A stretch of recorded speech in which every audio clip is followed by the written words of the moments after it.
जानकी जीवन स्मरण जय जय राम पार्वती पते हर हर महादेव पुंडलीक वरदा हरि विठ्ठल श्री अनंत कोटि ब्रह्मांड नायक राजाधिराज सच्चिदानंद सद्गुरु श्री ब्रह्म चैतन्य महाराज की जय।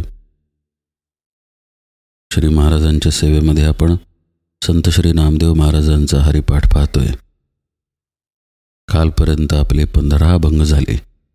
आज आपण या हरिपाठातील 16वा अभंग पाहूया।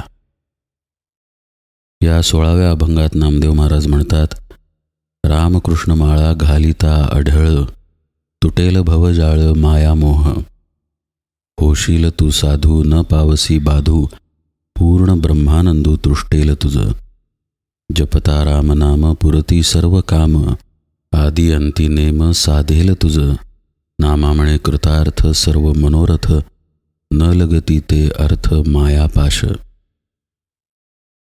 अत्यंत सुंदर असा हा अभंग आहे। अभंगाच्या सुरुवातीला नामदेव महाराज रामकृष्ण माळा असा उल्लेख करतात। आता परमार्थामध्ये नामस्मरण ही अत्यंत महत्त्वाची गोष्ट आहे हे तर आपल्या सगळ्यांना माहीत आहे। पण आपण रामकृष्ण माळा या शब्दाच्या निमित्तानं नामस्मरणाकडे आणि नामदेव महाराज इथे रामकृष्ण माळा म्हणजे राम आणि कृष्ण नंतर माळा असा शब्द का वापरतायत या गोष्टीकडे सुद्धा थोडं सूक्ष्मपणे पाहूया। भगवंताचं नाम पुन्हा पुन्हा घेणं म्हणजे सर्वसाधारणतः नामस्मरण असा अर्थ आहे। पण याच्याही खोलामध्ये जाऊन आपण पाहूया। आपण भगवंताचं नाम घेतो म्हणजे काय करतो? समजा आपण रामाचं नाम घेतोय तर श्रीराम श्रीराम श्रीराम असं एकामागून एक नाम घेत राहणं म्हणजे नामस्मरण। पण हे खरंच नामस्मरण आहे का? कारण नामस्मरण या शब्दामध्ये नाम आणि स्मरण असे 2 शब्द आहेत। श्रीराम श्रीराम श्रीराम असं म्हणत असताना आपलं मन कुठे आहे हे आपण कधी तपासलंय का? भगवंताचं नाम मनामध्ये घेत असताना आणि मुखानेही घेत असताना आपल्या मनाकडे आपल्या वृत्तींकडे आपण लक्ष देऊन पाहिलंय का? नामदेव महाराज जेव्हा रामकृष्ण माळा म्हणतायत त्यावेळी त्यांना नामस्मरणच सांगायचं आहे, अनुसंधानच सांगायचं आहे। म्हणून आपण या विषयाकडं खोलवर पाहतोय। कारण ते पुढे घालिता आढळ असाही उल्लेख करतात, तोही आपल्याला पाहायचा आहे। तर सामान्यतः आपण नाम घेत असताना आपल्या वृत्तींकडे आपल्या मनाकडे लक्ष देत नाही। आता कोणी म्हणेल नाम मनामध्येच सुरू आहे ना, तर मग मनाकडे आणखी काय लक्ष द्यायचं? असं पहा, माणसामध्ये एक खोड आहे आणि ती खोड आहे सवयीची। समजा एखादी गोष्ट आपल्या सवयीची झाली तर त्या गोष्टीकडे आपण तितकंसं लक्ष देत नाही। उदाहरणार्थ रामरक्षा भीमरूपी सारखी स्तोत्रे। आता या स्तोत्रांमध्ये अत्यंत सामर्थ्य आहे बरं का, पण भीमरूपी पाठ झाल्यानंतर आपलं त्या भीमरूपीच्या अर्थाकडे त्यातील शब्दांकडे लक्ष असत नाही। भीमरूपी स्तोत्र म्हणत असताना कोणी आंघोळ झाल्यानंतर अंग पुसतं तर कोणी घरातली कामं करत करत भीमरूपी स्तोत्र म्हणतं। म्हणजे मनाचा एक भाग त्या स्तोत्रामध्ये इतका काही गृहीत धरला जातो की उरलेला सर्व भाग बाकीचे विचार करण्याला मोकळा सोडून दिला जातो। नामाच्या बाबतीत पण असंच होतं। आता एकदा श्रीराम श्रीराम श्रीराम हे ठरलेलं आहे तर मग मन त्याकडे विशेष लक्ष देत नाही।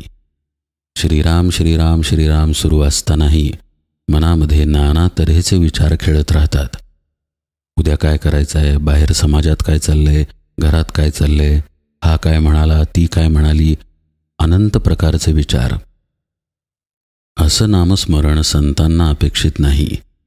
त्यामुळे जेव्हा रामकृष्ण माळा घालिता आढळ असं नामदेव महाराज म्हणतायत तर ती माळ आढळतेनं घालण्याच्या आधी नक्की त्यांना रामकृष्ण माळामधून काय सांगायचं आहे हे आपण पाहूया। पहिली आणि सगळ्यात महत्त्वाची गोष्ट म्हणजे शांत चित्तानं नामस्मरण करावं। आता शांत चित्तच मुळात नसेल तर असा प्रश्न उद्भवतो। त्याला उत्तर हेच आहे की नामस्मरणाचा जर ध्यास ठेवला, कायम आठवण ठेवली, तर आपलं चित्त शांत व्हायला मदत होते. कारण आपल्या सद्गुरूंचं खरं अस्तित्व त्यांनी दिलेल्या साधनेमध्ये आणि नामामध्येच असतं. त्यामुळे ज्या ज्या वेळेला आपण नामाची किंवा साधनेची आठवण करतो, त्या त्या वेळेला आपल्यापर्यंत त्यांची कृपा पोहोचते. त्याचा उपयोग आपलं मन आणि चित्त शांत होण्यासाठी निश्चित होतो. मात्र पुढचे प्रयत्न आपल्यालाच करावे लागतात.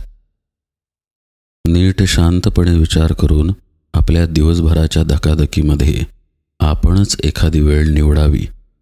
अशी वेळ की ज्यामध्ये आपल्याला विशेष शारीरिक किंवा मानसिक आणि बौद्धिक काम असत नाही, आणि त्यावेळेला शांतपणे नामस्मरणाला बसण्याचा अभ्यास करावा. असं केल्यानं आपल्या वृत्ती आणि आपलं मन ताब्यात यायला मदत होते. शांतपणे नाम घडण्यासाठी मदत होते. आता या नाम या शब्दाच्या बरोबर स्मरण हा शब्दसुद्धा आहे. म्हणजे काय, तर नामाबरोबर या गोष्टीचं स्मरण पाहिजे की नाम कोणाचं आहे, आणि त्याबरोबर याचंही स्मरण पाहिजे की नाम घेणारा कोण आहे. राम नाम घेत असताना या गोष्टीचं भान पाहिजे की हे नाम म्हणजेच आत्मस्वरूप आहे, आणि याचंही भान पाहिजे की माझं खरं स्वरूप हे आत्माच आहे. म्हणजे एकूण काय, तर मी, नाम आणि आत्मा म्हणजेच राम किंवा आत्माराम या तीन गोष्टी भिन्न नसून एकच आहेत, इकडे लक्ष पाहिजे. या भावामध्ये आपण पाहिजे आणि एकीकडे नाम सुरू पाहिजे. अशा अर्थाचं नाम संतांना अपेक्षित आहे. हे जर नाम घडत गेलं तर त्या बोधामध्ये, त्या जाणीवेमध्ये की आपण नामाशी एकाकार आहोत, आत्मस्वरूपाशी एकरूप आहोत, या जाणीवेमध्ये आपण जास्तीत जास्त मुरत जातो. आणि जसजसं आपण त्यामध्ये मुरत जातो तसतसा आपला देहभाव एकीकडे गळत जातो. नामदेव महाराज अभंगाच्या सुरुवातीला रामकृष्ण माळा असा शब्द वापरतात. म्हणजे अशा पद्धतीचं नामस्मरण पुन्हा पुन्हा करण्याची स्थिती, असं त्यांना सांगायचं आहे. रामकृष्ण माळा घालिता आढळ असे शब्द ते वापरतात. आढळपणे ही माळ गळ्यात घातली याचा अर्थच हे अनुसंधान आपण आपल्या हृदयापाशी जपून ठेवलं. पण हे अनुसंधान साधण्याचा आणखी एक मार्ग आहे, आणि तो मार्ग म्हणजे आपले श्वासोच्छ्वास. कसं होतं, मनानं केलेलं नामस्मरण आपल्या मनाबरोबरच राहतं. समजा आपण हातामध्ये पेन धरून काहीतरी लिहित आहे, तर आपण ते पेन बाजूला ठेवून किंवा हात बाजूला ठेवून लिहू शकत नाही. कारण लिहिण्यासाठीच मुळात आपण हात घेतला आणि हातामध्ये पेन घेतलं. तसंच मनामध्ये नामस्मरण करणं म्हणजे मनाच्या आधारानं नामस्मरण करणं. पण तिथे मन मग राहीलच. मन तर आपल्याला साधनेमध्ये बाजूला टाकायचं आहे. मग काय उपाय आहे, तर संतांनी श्वासांचा उपाय शोधून काढला. कारण श्वास हे तिथे होतेच, ते बाहेरून कुठून आणावे लागत नाहीत. जसं की मला समजा आत्ता कुठला तरी व्याप आहे आणि त्या व्यापामध्ये माझं मन आणि चित्त व्यग्र आहे. समजा मी पैशांचा हिशोब करतोय. आता मला या पैशांच्या विचारांमधून आणि त्याच्या परिणामांच्या विचारांमधून बाहेर येऊन नामाचा अभ्यास करायचा असेल, तर नामाचा विचार मनामध्ये बाहेरून आणावा लागतो. आपल्या शरीरामध्ये सुरू असलेले श्वास हे बाहेरून कुठून आणावे लागत नाहीत. ते अखंडपणे आपल्या शरीरामध्ये सुरूच आहेत, आपल्या कर्तृत्वाशिवाय सुरू आहेत. त्यामुळे ते सुरू असण्यामध्ये आपला अहंकारही तसा येत नाही. मग संतांनी एक युक्ती काढली की या श्वासांकडे जर लक्ष दिलं तर आपल्याला जे नको आहे ते बाजूला राहील. जसं की आपलं मन, आपलं चित्त, त्या मनामधले विचार वगैरे वगैरे. असं होण्यासाठी पहिल्यांदा श्वासांकडे लक्ष देणं गरजेचं आहे. आपल्या नाकपुडीमधून जे श्वास आत बाहेर होत आहेत तिथे आपली जाणीव नेणं गरजेचं आहे. आता ही जाणीव जाण्यासाठी काही संतांनी नामाचीही युक्ती सांगितली की तुम्ही नाम मनामध्ये आणताय ना, त्याच्याऐवजी श्वासोच्छ्वासावरती नाम घ्या, जेणेकरून तुमचं लक्ष त्या श्वासांकडे जाईल. या श्वासांकडे लक्ष देण्याचा अभ्यास झाला की मग हळूहळू साधकाच्या चित्तवृत्ती मुरायला लागतात. याच्या मागे अत्यंत शास्त्रीय असा आधार आहे.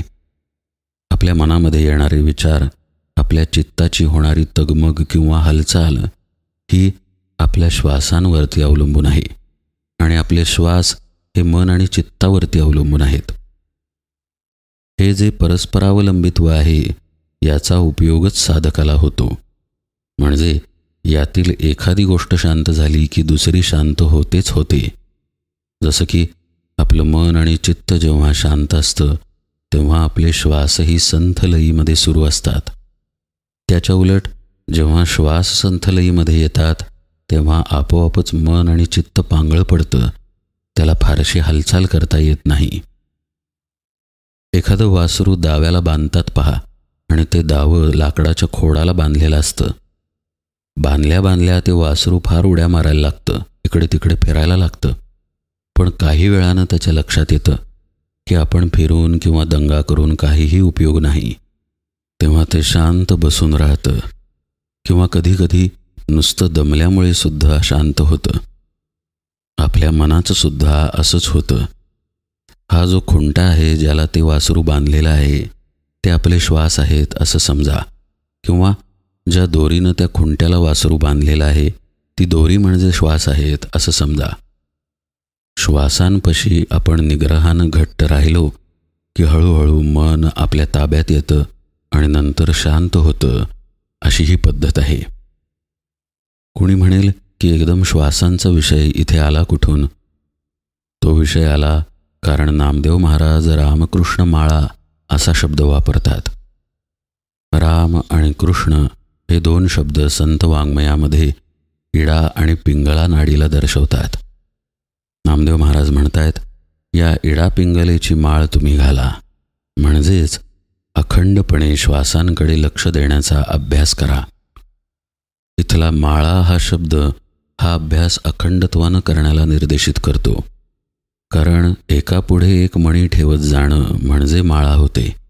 नुसत्याच एका मण्यानं माळा होत नाही. एकामागून एक असे सतत मणी येत आहेत तर तेव्हा माळा बनते. तसंच फक्त एकदा लक्ष देऊ नका म्हणतात ते. कायम आणि सततचं लक्ष द्या म्हणजेच रामकृष्ण माळा. मग ती घालायची कशी? घालिता अढळ, न ढळेल अशी घालायची. म्हणजे आपलं चित्त नामापासून ढळणार नाही यासाठी साधकानं सावध राहायचं असं ते सांगतात. हाच विषय आपण आधी पाहिला पहा की नाम घेताना एकदा ते सवयीचं झालं की मग मन नाम सुरू असताना इकडे तिकडे भरकटत राहतं. तर त्याला तसं भरकटू द्यायचं नाही असं नामदेव महाराज अढळ या शब्दातून सुचवत आहेत.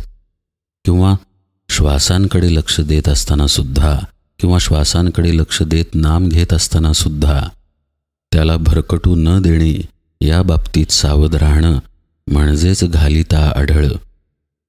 रामकृष्ण माळा घालिता अढळ अर्थ उघड आहे. तुटेल भवजाळ मायामोह. दोन गोष्टी आहेत इथे, एक तर भवजाळ आणि दुसरी म्हणजे मायामोह.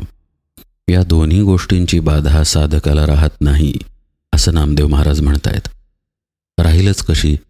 कारण या सगळ्याचं मूळच मुळात देहबुद्धी हे आहे. भगवंताच्या अनुसंधानामध्ये आपल्या स्वतःचा विसर जेव्हा पडतो तेव्हा मग तिथे भवजाळ आणि मायामोह राहणं शक्यच नाही. भव म्हणजे कोणत्याही प्रकारचं दृश्य किंवा काही ठिकाणी भव म्हणजे संसार असाही अर्थ होतो. या भवाची आपल्याला बाधा झालेली आहे. आता या दृश्यापासून संसारापासून लांब पळून जाणं आपल्याला शक्य नाही. सगळं घरदार टाकून जरी मनुष्य जंगलात गेला तरी त्याला त्याचा देह आहे आणि त्या देहाबरोबर तहान भूक आहे, देहधर्मही आहे. त्यामुळे आपली अडचण हा भव नसून या भवाचं जाळं ही आपली अडचण आहे. कारण या संसारामध्ये, या प्रपंचामध्ये, आपल्या या देहामध्ये आपण आसक्तीनं अडकलेलो आहोत. ही आसक्ती हीच मुळात आपली अडचण आहे. आता मायामोह हा शब्द पहा. माया आपण दूर कशी सारणार? कारण ती भगवंताची सावली आहे. आत्ता हे निरूपण तुम्हाला ऐकू येतंय, ही सुद्धा माया आहे. हे निरूपण माझ्याकडून केलं जातंय, ही सुद्धा माया आहे. सगळंच मायेमध्ये येतं. आपला देह, आपली इंद्रिय, आपलं अंतःकरण, सर्व काही. आपण तर देहामध्ये आहोत, तर मग आता मायेपासून लांब कसं जायचं? त्यामुळे इथेही पुन्हा तोच प्रकार आहे. मायेची अडचण नाही, मायेचा मोह झालेला आहे याची अडचण आहे. म्हणजे आपण देहाच्या अंगानं या दृश्यामध्ये, या प्रत्येक गोष्टीमध्ये आसक्तीनं अडकलोय, हाच तो मोह आहे. नामदेव महाराज म्हणतात, आपण कोण याची खरी ओळख रामकृष्ण माळा घातल्यानंतर होते. भगवंताच्या अनुसंधानामध्ये आपल्या स्वतःचा विसर पडला की ती ओळख होते. ही गोष्ट गोंदवलेकर महाराज फार सुंदरपणे सांगतात. ते म्हणतात, नाम घेता घेता मनाचा लय झाला की मग नाम घेणाराही राहत नाही आणि नामही राहत नाही. म्हणजे काय, तर तिघेही एकरूपच होतात. गोंदवलेकर महाराज आणखी एका ठिकाणी म्हणतात की नाम घेता घेता आपल्याला विसर पडला की मी कोण आणि देव कोण हे सहज कळून येतं. हीच गोष्ट नामदेव महाराज इथं सांगत आहेत की रामकृष्ण माळा घालिता आढळ, तुटेल भवजाळ मायामोह. का तुटेल? कारण मी कोण हे कळून आलं म्हणून तुटेल, अन्यथा ते तुटणार नाही. जोपर्यंत आपल्याला आपल्या स्वरूपाची ओळख नाही, आपण खरे कोण आहोत याची ओळख नाही, तोपर्यंत भवजाळ आणि मायामोह तुटत नाही. पुढच्या ओळीमध्ये ते म्हणतात, होशील तू साधू न पावसी बाधू, पूर्ण ब्रह्मानंदू तुष्टेल तुझं. असं स्वतःची ओळख झालेल्या साधकाचंच लक्षण नामदेव महाराज या ओळीमध्ये सांगतायत की तोच खरा साधू होतो. कारण तो भवाचं जाळं आणि मायेचा मोह दोन्हीही मागं टाकतो. नामदेव महाराज म्हणतात, न पावसी बाधू, म्हणजे भवाची किंवा मायेची बाधा त्याला पुन्हा होत नाही. कारण भगवंताच्या अनुसंधानामध्ये, भगवंताच्या नामामध्ये किंवा आत्मस्वरूपामध्ये अशा साधकाच्या वृत्तींचा लय झालेला असतो. तुकाराम महाराज या अवस्थेचं वर्णन करताना म्हणतात, लीन झाल्या वृत्ती ब्रह्मी ते मिळाले, जळात आटले लवण जैसे, लवण जैसे पुन्हा जळाचे बाहेर येत नाही खरे त्यातून या, त्यासारखी जाणा तुम्ही साधू वृत्ती, पुन्हा न मिळती माया जाळ. नामामध्ये वृत्ती लय झाल्यामुळे किंवा ब्रह्मामध्ये वृत्ती लय झाल्यामुळे साधू पुन्हा वृत्तींवरती येत नाही. जसं मीठ पाण्यामध्ये विरघळलं की पुन्हा बाजूला करता येत नाही, हा दृष्टांत तुकाराम महाराज देतात. एकूण काय, तर आता हा साधक ब्रह्मरूप झाला, म्हणजे खऱ्या अर्थानं ब्रह्मानंदाला पोहोचला. पूर्ण ब्रह्मानंदू तुष्टेल तुझं, असं नामदेव महाराज या अवस्थेचं वर्णन करतात. पुढे नामदेव महाराज म्हणतात, जपता रामनाम पुरती सर्व काम, आदी अंती नेम साधेल तुझं.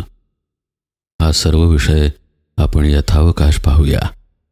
आज मात्र निरूपण सेवेला इथेच विराम देतो. जानकी जीवन स्मरण. जय जय राम.